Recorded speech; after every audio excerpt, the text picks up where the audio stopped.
He's never done this. And so their dynamic is so cool. And straight up beheads the king. Oh, geez. On the precipice of what is to come in the literal writing goals. Oh my, snake. Hi guys, welcome back to another Nerd Rants video. We are here to talk about another anime. I know, I haven't done an anime video in a long time. Life has been crazy. I have been watching shows that are not anime by myself, and me and my now husband were getting really distracted from the anime that we were trying to watch. Like, we started Jujutsu Kaisen and got through almost the entire first season before we got distracted by another anime that we have finally finished because life is crazy and we are finally getting into a state of normalcy. Yay, new marriage. So, we have finally finished Vinland Saga. I know, guys, it's 2 seasons, what were we doing? But we finally finished Vinland Saga, and oh my gosh, this is the first anime that we have finished where my husband went into like psychoanalyzing the different characters and philosophically breaking down different moments within the series for like a half an hour afterwards. He's never done this. Not on the spot, at least. Like, he will do it at some point and he'll drop it in somewhere, but it's usually not a solid half an hour after we close the finale. So, needless to say, we enjoyed it. We had a wonderful time watching this. My husband called it the greatest argument for pacifism that he's ever seen, because we have Thorfinn. We have Thorfinn going from this actual beast of a character into a pacifist in the span of 2 seasons, which to justify span technically like 20 years, but it's crazy. Like, Thorfinn's character arc is probably a top 10. Like, my biggest praise for Avatar: The Last Airbender, besides the many other things in Avatar: The Last Airbender, like everything in that is wonderful.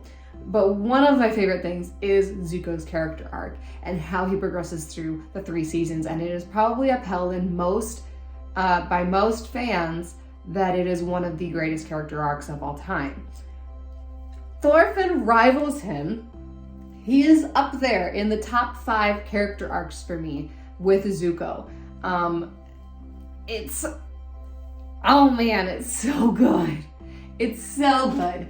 So we have baby Thorfinn, who is just antsy for a fight. He doesn't understand his father's aversion to fighting, especially given his father's past as a warrior. Also set on the stage, they're all Viking men, and so that's just natural for them to be like, I need to fight. That's kind of the attitude. That's a rite of passage. They believe afterlife includes Valhalla, which is the hall of the dead warriors, and in order to get there, you have to fall in battle. And so that is the mindset that all of them have. And so that's the mindset that our little 6-year-old Thorfinn has. And so when his father finally gets tracked down and blackmailed into coming in for a fight, who do you think stows away on the ship? Except Thorfinn, little 6-year-old Thorfinn. They end up sailing into a trap, and his father is murdered right in front of him. And this little 6-year-old Viking boy instantly goes, this is unfair, I need to get vengeance. And so he stays behind when all of the other people on the boat that survive go home. He stays behind with the pirates that killed his father with the sole purpose of taking out their leader. And so the entire first season is him journeying and fighting and growing in skill and to some extent working under his father's murderer in order to build the strength that he needs to get revenge for his father and kill Askeladd. And so we just see this gruesome, bloody journey that Thorfinn goes through as he just becomes more and more of this deadly warrior, trying to defeat this rival that he is forced to basically apprentice under in order to get to the height of actually being able to kill him. It's such an interesting dynamic, because Askeladd's very aware that Thorfinn's goal is to try and kill him, and he uses that to manipulate Thorfinn into doing what he wants and helping Askeladd's cause.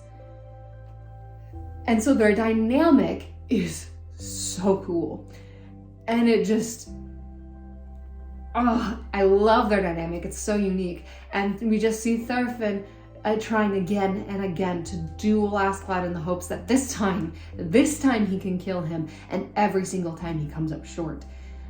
And it's crazy. And then we get to the end of season 1. By the end, we have political espionage happening because Askeladd takes the king's heir hostage, but the king's heir is he's not a warrior. He's not a warrior. And so he's not technically the son that the king wants taking the throne. So he tries to handle it delicately and have his son killed. Askeladd intervenes in that plot, and so then goes in to help Canute, the prince, overthrow his father. And so the finale of the first season is they are face to face with Canute's father, and Canute tries to, undermine everything. He's trying to show, hey, we're cool. The people don't need to suspect anything. And Canute is trying to take him out quietly.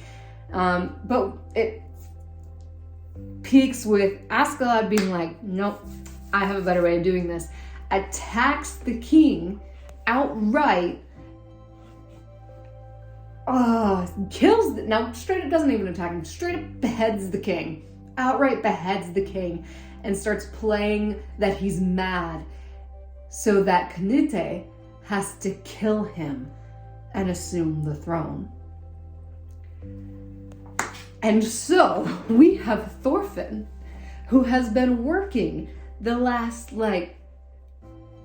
10 years, the last decade or so of his life, trying to build up the skill he needs to get revenge on Askeladd.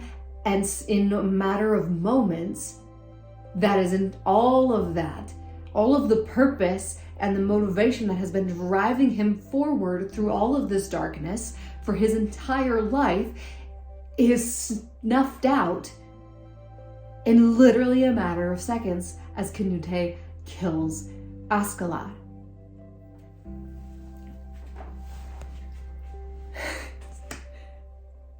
So Thorfinn understandably freaks out and cuts and lashes out at Canute, so the guards drag him away, and we find out in the second season he becomes a slave.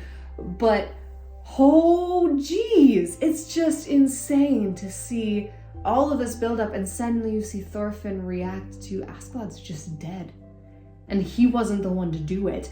And my husband worded it beautifully. He's like, you're seeking to become the strongest, deadliest warrior you can in order to get revenge. And suddenly, when that opportunity of revenge is taken away, you realize you're just a murderer.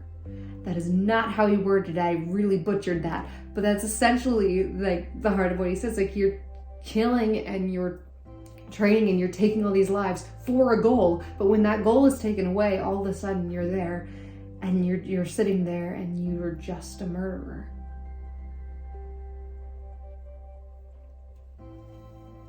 And so we jump into season 2, and we have one of the new main characters.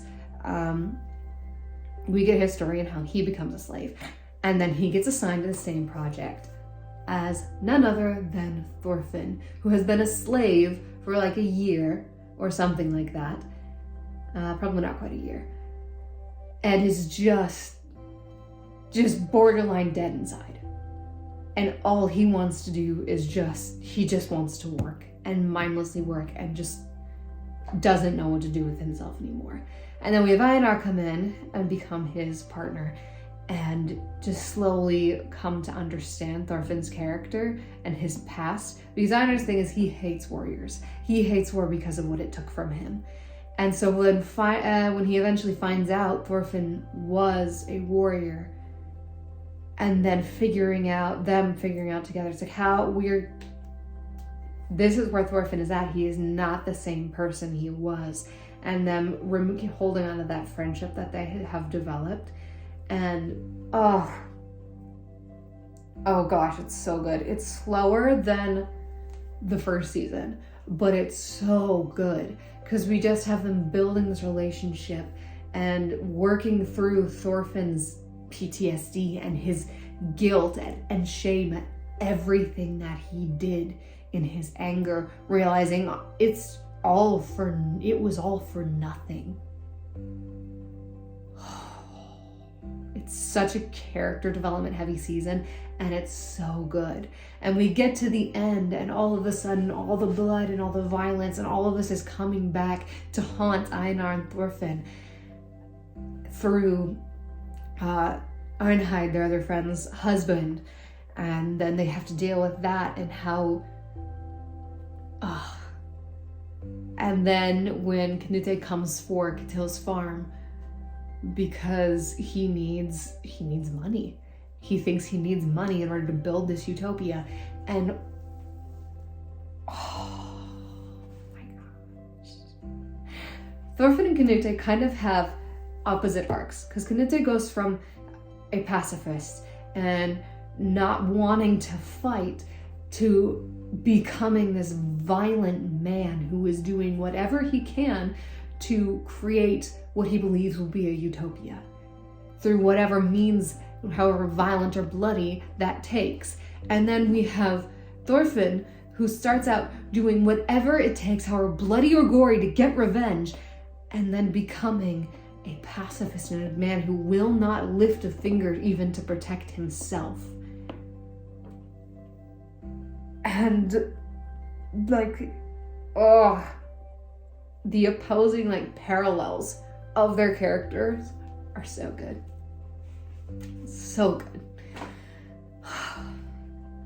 And it all comes to a head when Knut is attacking the farm and Einar and Thorfinn are about to escape the farm, but their friend Arnheid dies from a horrible beating from their master. And so that holds them up. They bury her. They're trying to mourn. And Thorfinn has this realization, just no more. I can't sit back and let this happen. That's not my goal in not fighting. It's not to leave everyone behind who's fighting, but it's to stop the violence. And so he goes into Knute's camp, faces off against his guard in order to get an audience with him. He throws himself in on a bet that he can last 100 blows from probably the biggest guy in the guard. And if he can do that, he can go see Knute. And he does it. And he goes to see Knute, and the Captain River just goes, why didn't you fight back? You could have struck that guy and taken him out and we would have believed you were a warrior. But Thorfinn doesn't answer, but us as the audience having seen his development know exactly why he didn't. And he now refuses to fight. And his violence is a last resort for him. He's finally come to the understanding of what his father was trying to tell him when he was a child. He has no enemies. No one deserves to die the way that they're dying in these wars.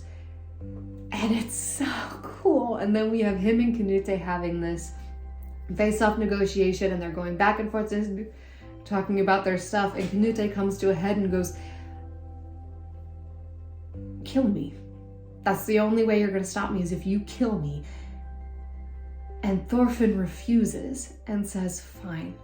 If this is what you are going to do, then I'm going to run. I'm going to run as fast and as far as it takes for me to get away from all of this violence. And I will take whoever has that same mindset with me. And Canute is just like, geez, this is not the same man that I knew back when my father was murdered 4 years ago. And like, just the power of Thorfinn's conviction and his resolve to hold true to this ideal of pacifism, despite everything that's happened to him, everything that is going on. It's like he will not raise his hand to hurt someone. And through that, he convinces Canute to stand down and leave Ketil's farm.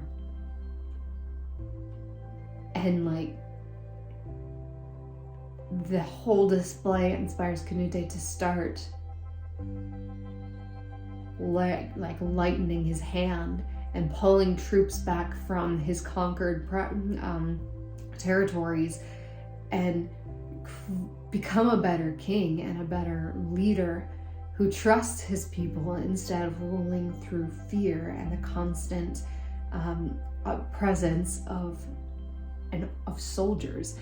And just all because Thorfinn refuses to give in to his old ways and is so convicted and resolved in these new realizations that he's had, and with the value of human life and just the aberration that is war and killing in that and all of the different ways. It's like, his resolve not to take part in that anymore. Oh my gosh. Like I said, character arc is like peak. It's so good. And it just seeing that evolve so much is just insane. It was so good. And Canute also has a cool moment during their like final showdown where he's like talking about building his empire and his control and his power so that he can create this utopia. And he turns to the waves and goes, "Witness my power. I will tell the waves to stop." And we just have this moment where he shouts across the sea going, "Waves, just stop." And there's just silence as you hear the next wave roll in. And he goes, "Witness my power." And just goes, it's like, I don't actually have any. God has the power. God controls the world. And like, it's such a cool moment. It goes into a really bad ideology on Canute's part as far as how God works. But it's so cool. It was such a cool visual to see him just going, "Wave, stop." And then him being fully aware of his helplessness in the face of nature and of God. But still moving forward, thinking he is the savior of the Viking people who are so violent and so against what he, like, God's beliefs and that kind of thing. It's like, I need to save the Vikings. And, the final showdown between those two is insane. Because we're seeing, like, them at the peak of their character arcs, on the precipice of what is to come in the rest of their journey. And neither of them will back down. And it's like an unstoppable force meets an immovable object. And until suddenly one gives way. And it changes the course of Canute's entire life and how he chooses to rule. Jeez.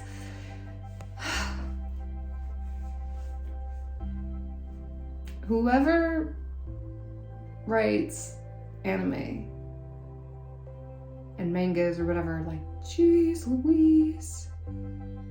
It's like, it's writing goals at this point. It's like that level of character arc, that level of, oh, jeez. literal writing goals. So good. Excuse me. So yeah, that was great. And the American characters are amazing, and the journeys they go on are insane. And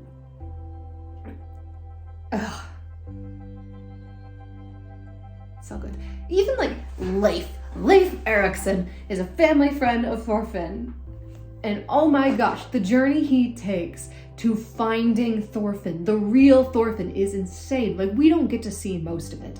He just pops up throughout the story, like still looking for Thorfinn and like near missing him or seeing him but not being able to get to him.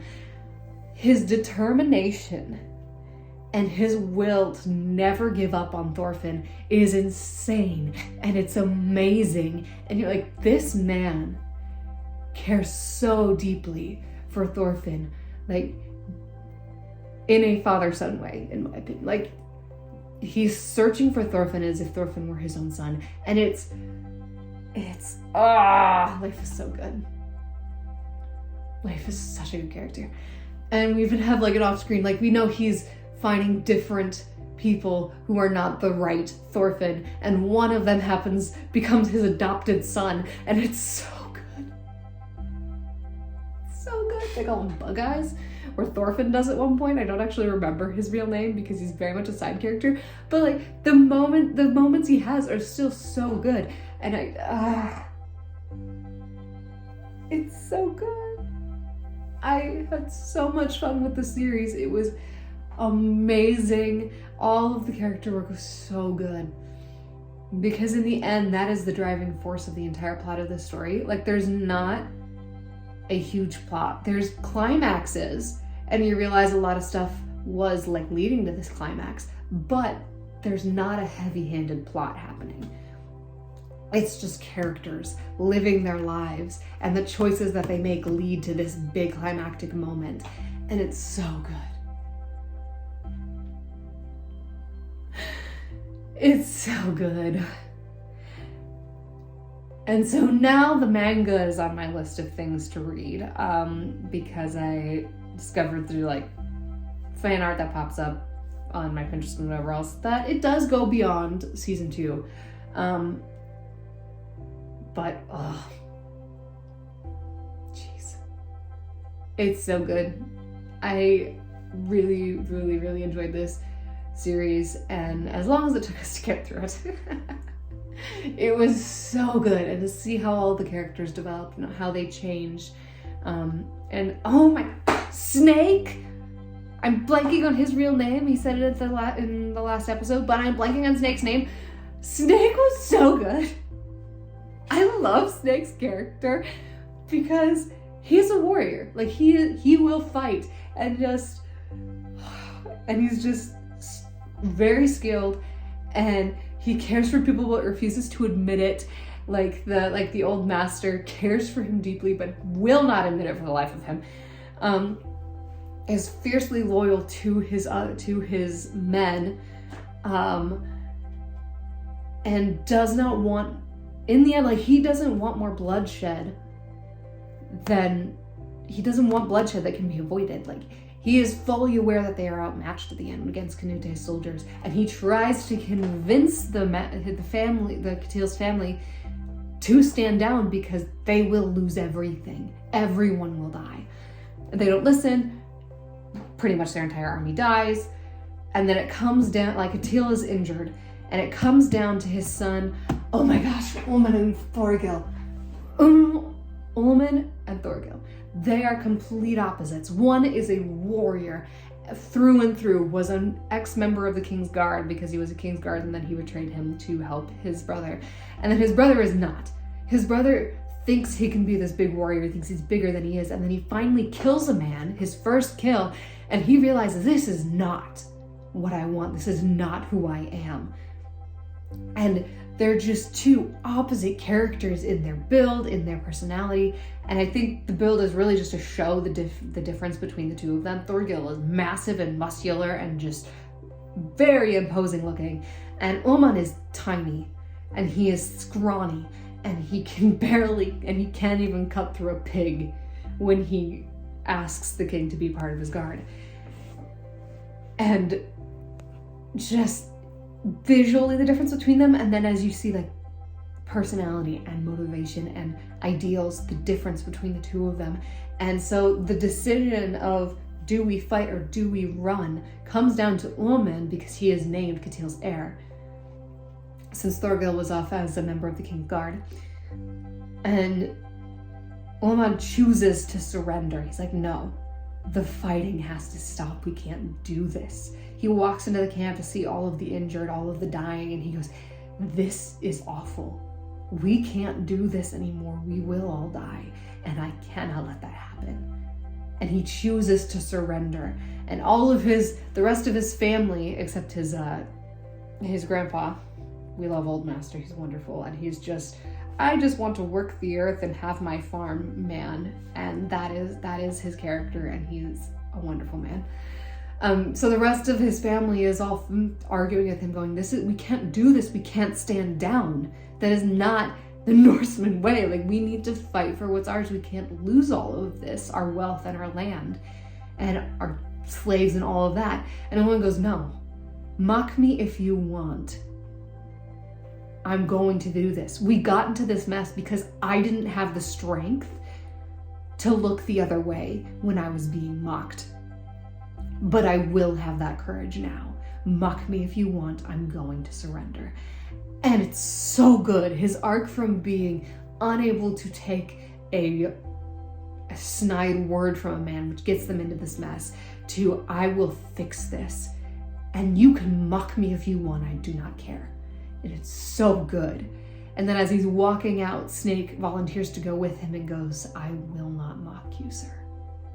And just, the side characters are so good. Love Snake. Love Ullman's arc. It's and in such little time. Like, they don't have that much screen time with Ullman, but their arc is so good and it makes so much sense. I love it. I love this show. It's so good. So good. Anyway. Those are my thoughts on Vinland Saga. I'm sure they will be fleshed out and make more sense as I have more time to think about the series. But those are my thoughts on Vinland Saga. Please continue the discussion in the comments. Like, share your favorite arcs, your favorite characters, how the different details and things that you enjoyed from the series. I would love to continue that conversation in the comments, because there are so many things and so many details and so many parallels and stuff that happen between the characters. It's so good. So yeah, those are my thoughts. I post videos on this channel on Saturdays and on my audiobook channel on Thursdays. Mostly. We're getting better. Sort of. I will see you guys next time.